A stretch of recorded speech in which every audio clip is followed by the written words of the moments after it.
Today we live in a vast and ever-changing world, where innovation and more comfortable and easier ways of doing things are of great importance. As technology advances rapidly, big changes in the industry of transportation are being made. Many public transport services want their passengers to experience autonomous transport as soon as possible. An autonomous vehicle is defined as a vehicle that can drive itself from point A to point B by using various in-vehicle technologies and sensors like GPS, navigation technology, radar, cameras and lasers. It is considered as autonomous if it is able to drive without a human intervening or accompanying it. Es gibt heute schon solche Fahrzeuge, aber allerdings eigentlich Metros sind das. Today there are already self-driving vehicles such as underground railways, but they are not autonomous, rather automatic as they are not intelligent. Das Fahrzeug ist also nicht intelligent, sondern es ist immer ein automatischer Fahrbetrieb.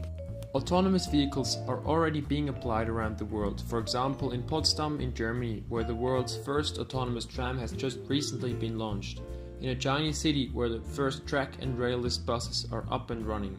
And even Switzerland is making vast progress in developing autonomous buses, which are open for the public in Schaffhausen, Geneva and Sion. This raises the question why there aren't any autonomous vehicles in Basel yet. A representative of the BLT, Philipp Glock, talked about the technological progress in Basel. Da stehen wir eigentlich eher noch am Anfang.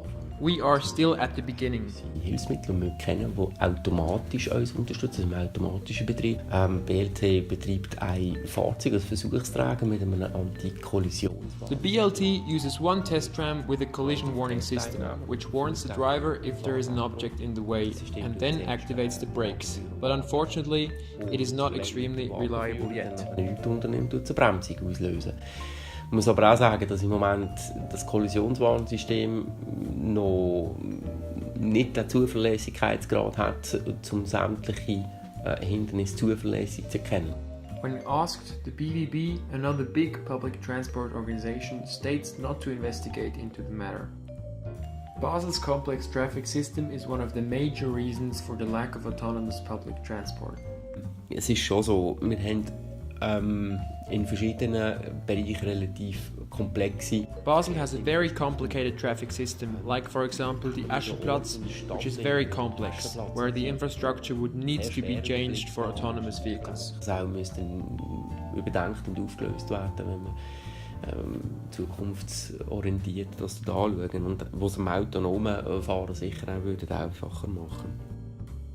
According to Philipp Glock, these safety measures can and will not be met in the near future.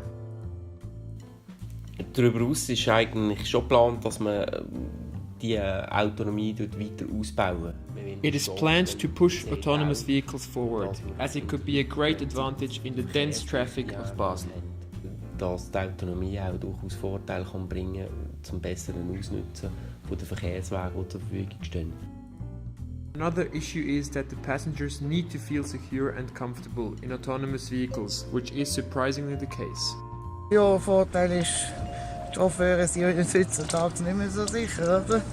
Man hört immer wieder etwas. The drivers are not very careful anymore. You would therefore be more safe without drivers, but they would lose their job. Arbeitsplätze und alles, oder? Das ist wieder der Nachteil.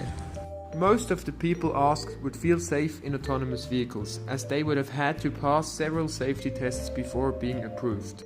Concluding, one can say that autonomous public transportation in Basel and all around the world is indispensable in the future. It is advantageous in many different ways, but until there are new technologies developed and there is acceptance for autonomous driving, we need to stick to non-autonomous public transportation.